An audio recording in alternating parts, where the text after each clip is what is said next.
देश और दुनिया की खबरें देखने के लिए देखते रहें। नमस्कार, इस कार्यक्रम के प्रायोजक हैं कप्पे सिंह एंटरप्राइजेस, प्रेमनगर। आसान किस्तें, भारी छूट, सबसे कम रेट का वादा, आपसे हमारा ये है वादा। मुख्यमंत्री पुष्कर सिंह धामी ने सचिवालय में सड़क सुरक्षा परिषद की बैठक के दौरान निर्देश दिए कि राज्य में दुर्घटना प्रभावित लोगों को आयुष्मान योजना के अलावा अन्य अस्पतालों में भी कैशलेस उपचार के लिए परिवहन और स्वास्थ्य विभाग द्वारा प्रस्ताव बनाया जाए।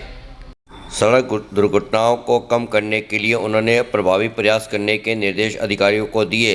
मुख्यमंत्री ने कहा कि दुर्घटनाओं को नियंत्रित करने के लिए राज्य के सीमावर्ती क्षेत्रों में सघन चेकिंग की जाए, पर्वतीय क्षेत्रों में विशेष सतर्कता बरती जाए। यह सुनिश्चित किया जाए कि वाहन ओवरलोडिंग न हो। यातायात के नियमों के पालन के लिए लोगों को नियमित रूप से जागरूक किया जाए। यातायात व्यवस्थाओं को बेहतर बनाने के लिए आधुनिक संसाधनों के अधिकतम इस्तेमाल पर ध्यान दिया जाए। इस अवसर पर कैबिनेट मंत्री सतपाल महाराज, मुख्य सचिव आनंद वर्धन, सचिव शैलेश बगोली, ब्रजेश कुमार संत, अपर पुलिस महानिदेशक डॉक्टर वी मेरुगेशन, आईजी राजीव स्वरूप, आयुक्त परिवहन श्रीमती रीना जोशी, अपर सचिव विनीत कुमार, रोहित मीणा और संबंधित विभागीय अधिकारी उपस्थित थे। सीएम धामी ने नशा मुक्त भारत अभियान के 5 वर्ष पूर्ण होने के अवसर पर आयोजित कार्यक्रम में युवाओं से अपील की है कि वे स्वयं भी नशे से पूरी तरह ना कहें और साथ ही अपने साथियों को भी नशे के लिए ना कहने के लिए प्रेरित करें। मुख्यमंत्री कैंप कार्यालय स्थित मुख्य सेवा सदन में आयोजित नशा मुक्त भारत अभियान की 5वीं वर्षगांठ के राज्य स्तरीय कार्यक्रम को संबोधित करते हुए मुख्यमंत्री पुष्कर सिंह धामी ने नशा मुक्त भारत अभियान के 5 वर्ष पूरे होने की बधाई देते हुए कहा कि नशे के खिलाफ लड़ाई में अग्रणी भूमिका निभाने वाले कर्मवीरों के सहयोग से आज समाज नशे की भव्य समस्या से मुकाबला करने के लिए सक्षम हो रहा है।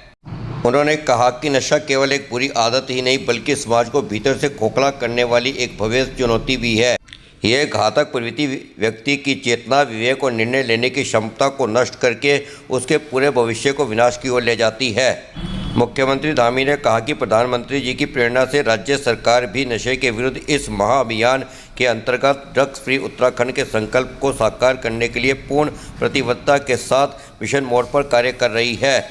मादक पदार्थों की रोकथाम के लिए वर्ष 2022 में त्रिस्तरीय anti narcotics task force ANTF का गठन किया गया।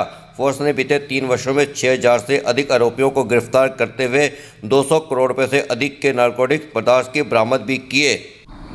कार्यक्रम में कैबिनेट मंत्री गणेश जोशी, विधायक श्रीमती सविता कपूर, उत्तराखंड अन्य पिछड़ा वर्ग आयोग के अध्यक्ष श्री संजय नेगी, सचिव समाज कल्याण डॉक्टर श्रीधर बाबू, अपर पुलिस महानिदेशक डॉक्टर वी मेरुगेशन, निदेशक समाज कल्याण डॉक्टर संदीप तिवारी व अन्य गणमान्य व्यक्ति उपस्थित रहे। ग्राम्य विकास मंत्री गणेश जोशी ने अपने कैंप कार्यालय में ग्राम्य विकास विभाग के अधिकारियों के साथ राष्ट्रीय ग्रामीण आजीविका मिशन NRLM के प्रगति और आगामी राष्ट्रीय कार्यक्रमों के तैयारियों की समीक्षा बैठक की। बैठक में विभागीय मंत्री गणेश जोशी ने अधिकारियों को योजनाओं को जमीनी स्तर पर और प्रभावी ढंग से लागू करने तथा राज्य की सर्वोत्तम कार्यप्रणालियों को राष्ट्रीय स्तर पर प्रस्तुत करने के निर्देश दिए। आपको यह भी बताते चले कि प्रधानमंत्री की अध्यक्षता में मुख्य सचिवों का 5वां राष्ट्रीय सम्मेलन दिसंबर 2025 के प्रथम सप्ताह में ICAR पूसा नई दिल्ली में आयोजित होने जा रहा है।